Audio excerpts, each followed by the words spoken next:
30초 규칙. 여러분에게 두 개의 30초 규칙에 대하여 이야기해보고자 합니다.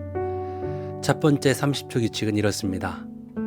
세계 최고의 컨설팅 기업인 맥킨지에서 중요한 고객을 대상으로 회의를 하고 있었습니다. 컨설팅 전략을 발표할 직원은 상기된 표정으로 회의장에서 기다리고 있었고 잠시 뒤 회장이 들어왔습니다. 그런데 열심히 준비한 프레젠테이션은 보지도 않고 갑자기 발표자에게 이런 말을 했습니다. 미안한데 지금 시간이 별로 없습니다.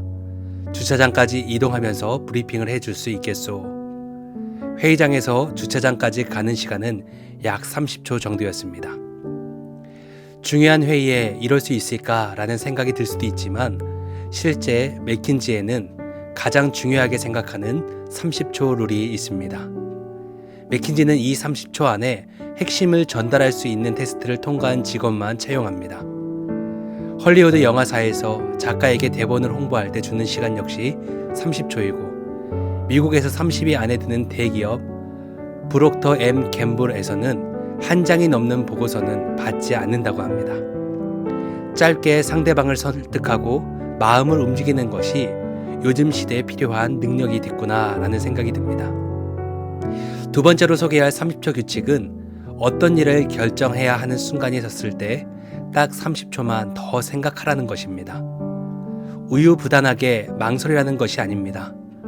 어떤 결단의 기로에 섰을 때 30초만 더 자신에게 겸허하게 물어보라는 것입니다. 이 결정이 내 삶과 일에 어떤 영향을 미칠 것인지에 대한 신중한 판단을 하는 것입니다. 결단과 결정의 순간이 수없이 반복됩니다. 그리고 그 한순간 한순간의 결정이 인생을 좌우합니다.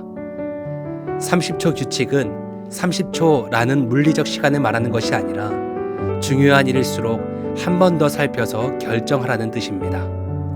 한 번 더 살피면 안 보였던 구멍이 보입니다. 조금 더 생각하면 무엇을 위해 또 어떤 삶을 살아야 할지를 알게 됩니다.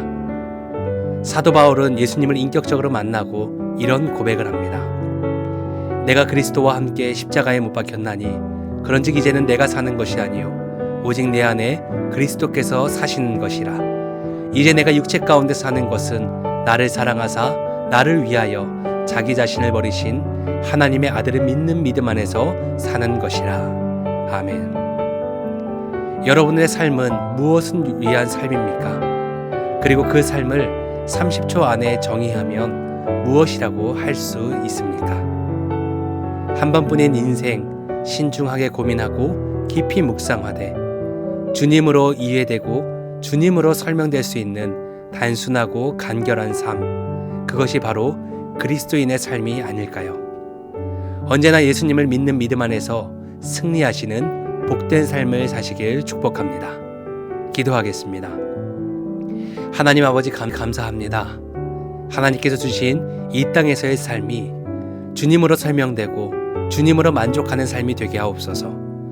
세상의 근심과 걱정을 내려놓고 주님의 이름을 의지하며 늘 동행하는 삶을 살게 하시고 내 안에 계시는 성령님의 뜻대로 살아가는 우리가 되게 하옵소서. 예수님의 이름으로 기도드립니다. 아멘.